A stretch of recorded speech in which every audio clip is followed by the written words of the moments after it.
Ok, bem-vindos de volta de novo aos vídeos de jQuery e continuamos aqui então a falar de funções relacionadas com traversing, isto é, circulando através da DOM ou do DOM usando o jQuery para evidentemente selecionar elementos e depois poder-lhe atribuir um conjunto de funções. Neste caso estamos ainda a utilizar a velha máxima do Cascading Style Sheets para formatar os elementos retornados e vamos aqui introduzir mais alguns. Por exemplo, existe a possibilidade de eu definir aqui o seguinte. Vamos aqui testar da seguinte forma. Temos aqui um parágrafo que tem um ID teste e vamos colocar aqui neste parágrafo um outro ID igual a teste 2.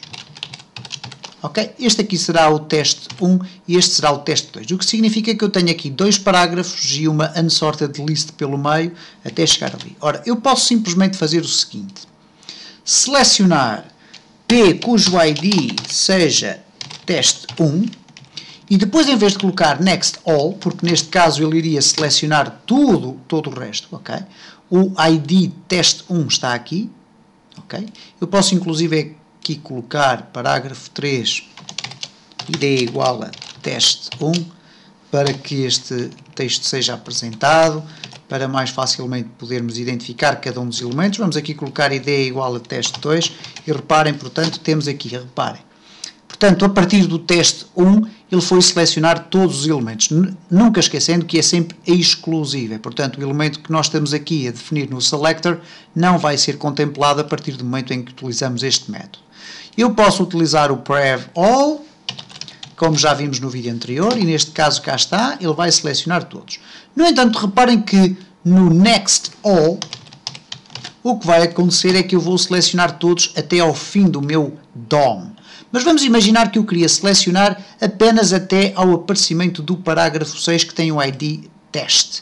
Então, neste caso, eu posso simplesmente utilizar aqui next until, isto significa a seguir, mas até, ok?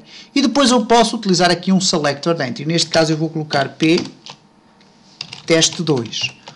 Isto é, temos aqui um erro, ok? Vamos aqui colocar o caractere correto. E reparem então o que aconteceu. Eu coloquei aqui next until. Isto significa que a seleção dos meus elementos começa no parágrafo cujo o ID é teste 1, e neste caso sempre é exclusiva, e vai até ao parágrafo cujo ID é teste 2, é exclusiva, e portanto ele selecionou todos os elementos que aqui estão entre estes elementos que nós temos na nossa DOM. O mesmo seria dizer, se eu aqui colocasse 2 e aqui 1, eu poderia utilizar, em vez do next, o prev until. E neste caso eu vou colocar aqui green para vermos que existe realmente essa modificação, mas reparem então, cá temos então o processo invertido através da utilização do procedimento prev until. E desta forma vimos então como inverter a própria seleção, utilizando neste caso o prev until, isto é, encontrar o elemento teste 2, ok?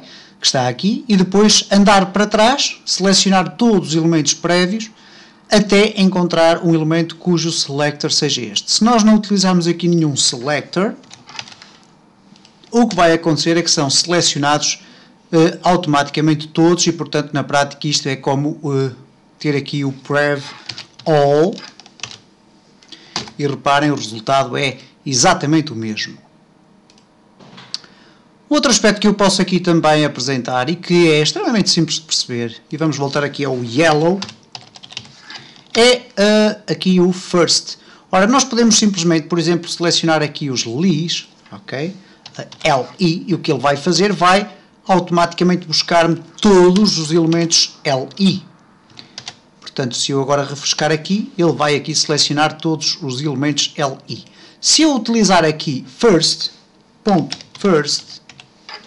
eu vou simplesmente selecionar o primeiro, ok? Da mesma forma que se eu utilizar aqui last, obviamente o resultado já é esperado, eu vou selecionar o último. E portanto estas são as diferentes formas que nós temos de poder selecionar os elementos da DOM. Este é um passo extremamente importante para perceber os mecanismos de funcionamento do jQuery, uma vez que é através dos selectors que nós conseguimos obter os elementos desejados, a partir dos quais nós depois podemos operar um conjunto de várias situações, nomeadamente alterar o Cascading Style Sheets ou adicionar novos elementos antes ou depois desse elemento selecionado, etc. Isso nós depois iremos ter a ocasião de ver noutros vídeos. No próximo vídeo vamos ainda falar sobre mais alguns aspectos relacionados com o traversing.